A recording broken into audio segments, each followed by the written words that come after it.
Today we're replacing the indoor coil and the compressor on this geothermal unit. We're also going to learn how to hook up the flush cart and purge the air from this system and add water. Hope you're ready to learn something about geothermal. Hit the like button, subscribe, and smash that bell before we begin. Ding! So you know what I'm doing. You're watching HVAC Tips for Technicians. I'm Tad. Let's get started. First step, disconnect the power, shut the breaker off, pull the disconnect. Now we've got to take the blower out and we've got to take this panel out, which holds the fuses, and then a control board, and then we'll be able to get to our indoor coil. Also got the panel off the side here so I can access the compressor.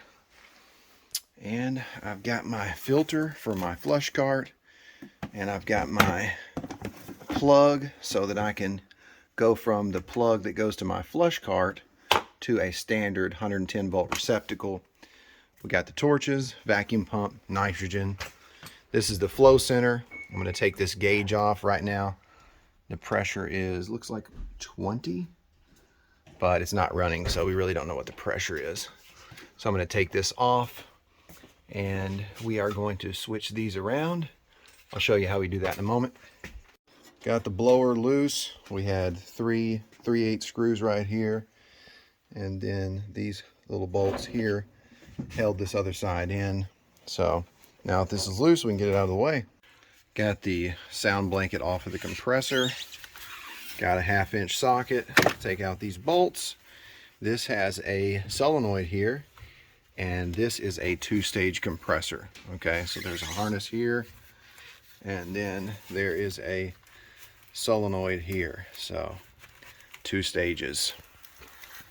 We're about to cut those connections. I actually replaced this compressor 3 years ago, so now we're replacing it again.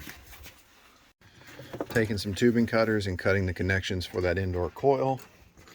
I'm adjusting these 3-way valves, that way they're both turning in and we're no longer open right here on this port and this port. That way I can connect my flow center. So I'm using this right here, my ratchet and my extension, to turn this valve. And they're both pointing in now, but this one was open right here so that we can read the pressure. I'm just going to show you briefly how you can turn this. Wow, that's pretty tight. So once we get our flow center connected, I'll have to turn both of these valves. That way it's facing this way and then this way. And I'll show you that here in a moment. Look at this. This is the only way to get these screws out that hold the coil in. Otherwise you got to take this whole return off. So we're able to reach the screws by getting inside of the return. So there were 3 screws on the other side. Boom! Now the coil should be able to come out now. Yep, it's loose. Awesome. Alright, got the valve off of the flow center that was on there. Used some Teflon tape to put on my little cam lock fittings. This is what I'm going to screw to each side of the flow center. That way we can hook up our hoses to our flush cart. And now we have a hole there, but of course it's closed, it's sealed, no water's pouring out from the loop. And now I'm using a larger ratchet. And the reason I'm doing that is because this is what's in here, and I've got to get it out. So I'm going to get it out. Almost got the coil loose. Sliding the coil out. Almost out. And we've got the indoor coil removed. Luckily our return is just right there, so it was easy to get to those screws. And there's oil all in this pan, good indication of leaking refrigerant. So get the new coil in, about to take the compressor out, got the gauges hooked up. There's no refrigerant in this system because of course it was leaking refrigerant. There's the suction connection, discharge connection. Got all the bolts out. We're almost ready. All right, I gotta take this out.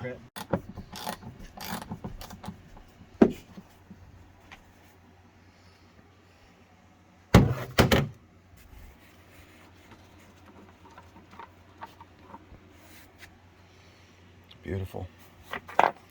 You can see that this right here is a little bit bigger than this right here. This I think is 1/2 inch, and that's 3/8.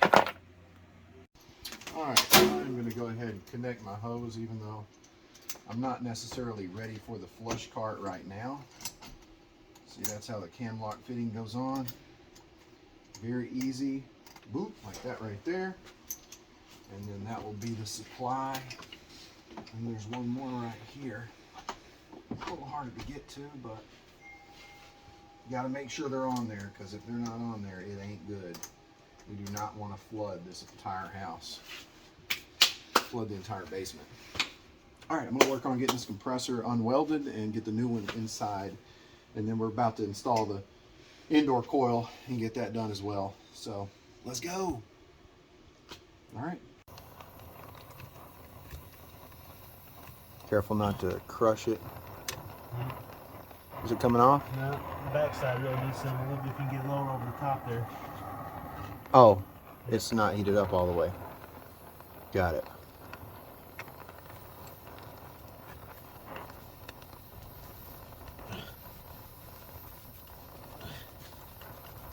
Oh, it's loose now. It is loose. It's hard though. Oh my goodness, you got it. Good job, brother. Is there any way you can like get it off of there? Because it's gonna stay stuck. Trying to, you know what? We can probably manage it. Let me get the, hold on. Yeah, I don't want you to get burnt. All right, we got that one loose. Now I'm gonna go ahead and get the dish. Go ahead. All right, you got it off, man. Awesome. Fantastic. Now for the discharge line. Suction line is loose, discharge line is loose. Now get this compressor out of here, get the new one in. Rubber feet are connected. It's always a joy putting those rubber feet in there. I love that. And now what I'm going to do is I'm going to go ahead and put it in here and get it ready. I'm going to go ahead and take these rubber plugs out. All right, set right here. Beautimous. Now, 1/2 inch socket. I'm going to go ahead and connect the compressor. I'm going to go ahead and mount the compressor with the bolts.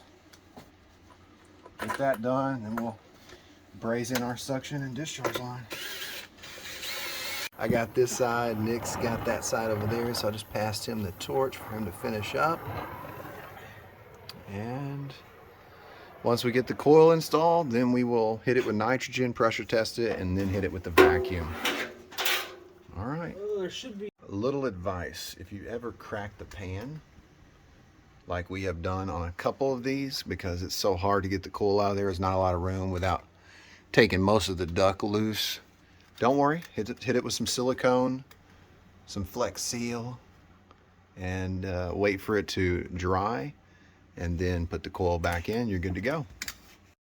New coil about to go in. This one's a little bit lighter. It's aluminum, so you just got to kind of hold it at an angle and push it in there. The key is to get some help, and you watch the people do it while you just sit here. And that's the best way to do this. But you got to say thank you, because if you don't say thank you. Okay. Now we got to get it over that lip. Okay. That's the fun part. So key to getting this coil up over that pan is to take the top of this unit apart and then lift it up. You can see how it's been lifted up just about an inch there. And that's enough to get this coil inside that pan and then over this little, looks like little nipple or whatever that is. James is entering the return. And this is how he's gonna get to the screws. Go back, yeah. Go to your left more, a little more. Now back to your right. A little bit more, James. Go ahead and pull it in. More. Keep going. Okay, that should be good. Perfect. All right, about to weld this up. Got a piece of sheet metal and a zip screw.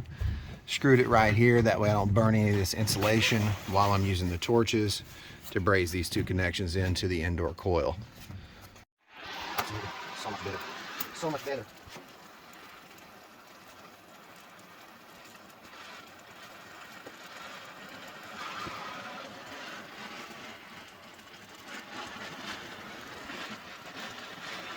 You happy with me? Mr. Insulation? I'm glad I got that piece of metal there because this is really close. If you don't know how to braze, I got a video on the link in the description. Go check it out. There we go. Starting to melt.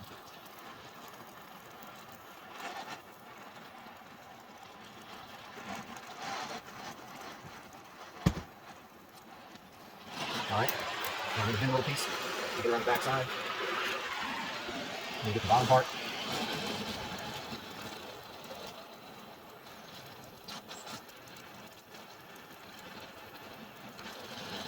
You gotta be careful with these oxyacetylene. You'll burn a hole in some copper quick if you're not careful.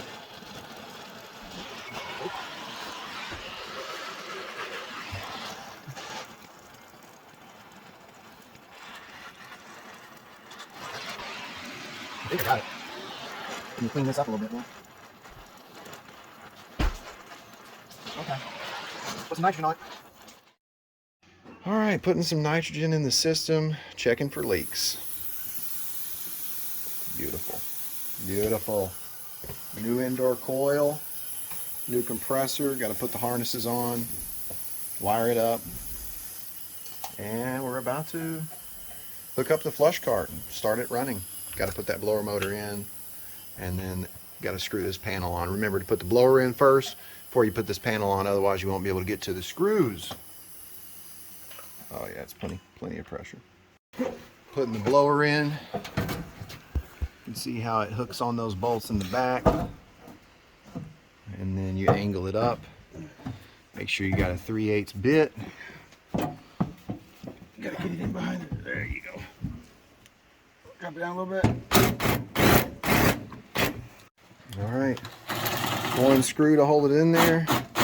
And put the other two screws in, and then we can mount this panel right here. All right, so got a couple screws, one here, and then here and here. Beautiful.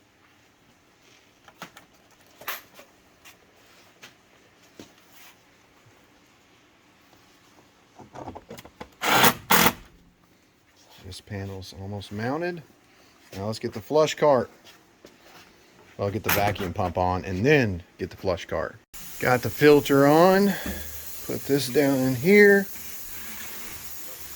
Make sure that your drain valve is closed before you fill this up with water. All right, drain valves are closed. Go ahead and add the water hose. We're going to fill this up with water. That way we don't start up the pump and have it suck in air. That would not be good. Make sure these are closed. They're closed. Got my plug right here. Got the vacuum pump running, and now we're going to start up the flush cart. Get some water in there first. Time for some water.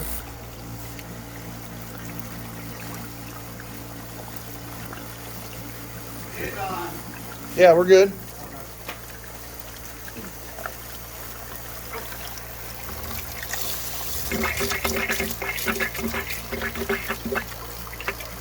Gonna fill this up and then turn the water off. I got a couple geothermal training videos. You need to go check those out if you want to learn more about geothermal. It's under my members only videos, so you'll have to go check out the members only playlist. Click the join button, become a member, and level 3 members get to see all my members only videos. Almost there. This panel has a screw in it, Dad, so it don't open. Now we're up over the return line. That's where we want to be. Beautiful.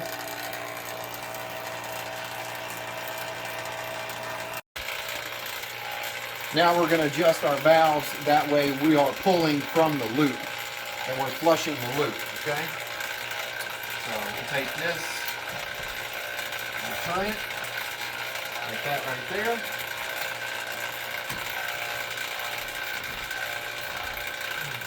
Other way.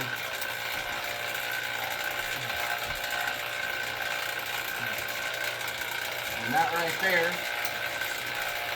is what you want. Now we can turn on our pump, okay? So be very aware of the level of your water. I'm going to turn my return line on first.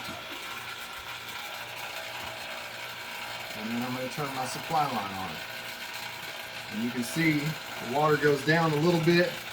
You want to make sure that you're not sucking air in here, okay? So we're going to start this thing up. You ready? Don't drop my phone in there, please. See that? See how the water level went down?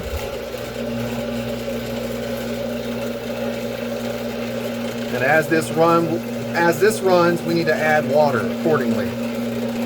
Running the flush cart a minimum of 2 hours. Just gonna sit here and run it, make sure we get all the air out, and then we will finish with the vacuum, factory charge the equipment using our scales, some 410A, and we'll have this Geo back up and running in no time. So how do we know all the air is purged from the system? What we do is, when we have a good steady flow of water, what we do is we take and we deadhead the pump by closing the ball valve for the return line that comes back to the reservoir. When we do that, our water should drop, but it should only drop a couple inches, so 1 or 2 inches. If it drops, 5 or 6 inches, then we know that all the air has not been purged out of the system. So we don't close the supply line, we close the return line, and we repeat that process until all the air is purged from the system. And that's how you use the flush cart. If you want a guide I can send you on the flush cart on how to use it, a manual, then I've got that for you. I've also got a Geothermal Training manual. I can send you that. Just click the join button, become a member, and let me know in the comments you joined, and I'll send you my email, and that'll lead to guides. So, see how it drops? So what you do is you just measure that. See, it was dropping from here. That's more than 2 inches. It's about 3.5, 4 inches. Yeah, so we'll just keep going until we're good. You're supposed to flush the lowest portion of the system first, whether that be your loop or whether that be the unit. We're just going to flush the loop because that's the biggest concern. Actually came to this job around 5 years ago and there was no water. So we were concerned there was a leak, but after I filled it up, haven't had any issues since, although the pressure is a concern because it's only about 20 psi, I think is what the homeowner said, about 20 psi when it's running. And during the summer, the pressure should be around 30 to 40. And during the winter, the pressure should be higher than that, 50 or 60, sometimes 70. So it should change from season to season because of the contraction and expansion of the loop. All right, so to build maximum pressure, we are going to deadhead the pump. Do that for about a minute. And then after about a minute, open that ball valve back. Supply, return. This is what the water returns to the reservoir. Go ahead and deadhead it. Do I blow that one in? Oh yeah. About 2 inches that time, wasn't it? Yeah, it didn't drop as far that time, yeah. Leave it like that, build up some pressure, and then we'll close that ball valve once again. The flush cart is the best way to add water to a geo system. However, the easiest way is using the loop gooser tool, and if you haven't seen that tool or seen the other geothermal videos that I've got using that tool and adding water, it's a great tool to have with you as a service technician in the field if you run into a geo system that is low on water. So check out the link in the description for the other geothermal videos. I've got several videos on geothermal systems. Remember to always flush one side of the system first, flush the loop, flush the unit side, but don't flush both. It's easier if you just flush one side of the system. All right, so this unit factory charge in ounces is 140, so that's about 8 pounds.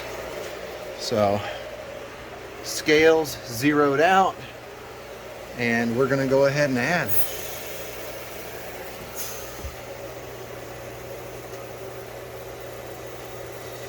All right, awesome.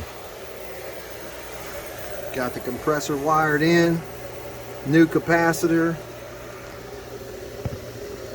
Got the new harness connected. Beautiful. 8 pounds, 12 ounces. 8 pounds, 7.5. 692, 693, 4. Almost there. 8 pounds, 12 ounces. So now we've flushed the loop. Now we're going to change the three-way valve so that we're pulling from the unit side of the system. So we're flushing that next. So what we'll do first is we will take and shut this off. And then we'll take and adjust our valves. So look at how they are now. They're going to be different here in a second because they're going to face this way. Okay? All right, so see the way the three-way valves are positioned now. So now we are pulling from the unit side of this loop, okay? All right, so now pump back on. And we're gonna let it run and then deadhead that pump. It doesn't really drop at all, does it? No. We don't have any air on that side of the system. That's awesome. But we wanna make sure. So now we've got this plug in place. This is our little AC to DC rectifier that engages the solenoid, that engages the second stage of this compressor. Now I'm going to put the sound blanket on. Sound blanket has been installed. Go ahead and put this panel on. All right, let's deadhead it again. See what we got. No drop. All right, we're done with the flush cart. We're going to go ahead and shut the pump off. And we're going to go ahead and hook up a hose and then drain this reservoir. That way we don't have a bunch of water in the floor. I'm going to go ahead and turn these valves so that we can take these cam lock fittings off. Got the water hose hooked up to the drain valve. You can see it's draining the water out of this reservoir so that we don't get a bunch of water on the floor. Taking these hoses that were connected to the flow center and lifting them up, draining that water back into the reservoir. That way when I take these hose connections off, I don't get a bunch of water in the floor. Get a bucket. Having a bucket's a good idea as well. So we're disconnected from the flow center so we can go ahead and take this off. I'm going to go ahead and take this one off really quickly. Oh, good deal. We'll just hold this up until we get the machine outside, flush cart outside. Letting the rest of the water out. Beautiful. Now I'm ready to start up the Geo. Putting some Teflon tape on the plug that goes to this side over here. And then we're going to install that valve that was over here. So now we're going to put the little gauge on here so we can measure the pressure. This is actually something the homeowner did. We've got a 1 inch to 3/4 inch reducing fitting, and then we've got a 3/4 inch street 90, and then we've got a 3/4 inch, this looks like a spigot or a valve that opens, and then this is our pressure gauge. So usually I take and wrap the Teflon tape around at least a minimum of 3 times, so just in case you were wondering. I heard a click. Fan just came on. And the compressor. That's good. Yes, now we can add our last 2 pounds of refrigerant. Pressures look really good. Look at the superheat. Suction line temperature is 50 degrees. Superheat's 12, 120 on the low side, 300 on the high side. That looks great. All right, I'm gonna measure the subcooling now. Subcooling's looking pretty good. So 70, we had 50 and 70. That's only a 20 degree split. If you want to learn how to check superheat and subcoiling, got a video on that. I'll drop a link in the description. Oh, that's me. All right, so got my loop goosing tool hooked up, and you can see that we've got it open and it's sending in over 50 psi-G. And what's happening, I've got the other gauge here just to measure pressure on the other PT port, pressure temperature port, and you can see, look, it's going up, going up, going up, going up. Okay, so we're going to see what this stops at. This is a great, easy way to add water to a geo system. Look at that. 40. That's great. You want to learn more about this tool? I've got a geothermal training guide. Just click the join button, become a member, and I'll send you the guide through email. Just let me know when you join. All right, go ahead and shut this off here. Looks like it stays the same. We got about 40, almost 50. Measuring the supply temperature, it is 54 degrees. So beautiful. Got plenty of pressure for our water. Got a good temperature split because it's 75 degrees, I think, in the house. And this gauge now says about 50. So let's check out the thermostat. 54 degrees for the supply temp. 73 degrees in the basement. So it's probably a little warmer in the house. Beautiful. Let's say we are good to go now. Water furnace. Hope you guys enjoyed today's video. I hope you learned something. Let me know in the comments what you learned if you did learn something. If you don't have a question, that's okay. But questions do lead to content. I do review your questions, and if you have a question that I can make a video about and answer your question, I will do that. But if you don't have a question, that's okay. Tell me who you are. Tell me where you're from. I'm actually going to put a water line on the flow center for this geo, and I'm going to put a valve on there to where I can increase or decrease the pressure. So if you haven't seen me do that already, I've got a video on that. I'll drop that in the link in the description so you can check out that video on me installing a water line for a geo system, connecting that water line from the house to the flow center. Now this house has a well, so if they do have a leak, they'll probably never know it, because if they were on the city water, then the water bill would be outrageous if the loop was losing water. Before you leave, hit the like button, subscribe, and smash that bell, ding, so you know what I'm doing. You've been watching HVAC Tips for Technicians. I'm Tad, and I'll keep you cool if you let me.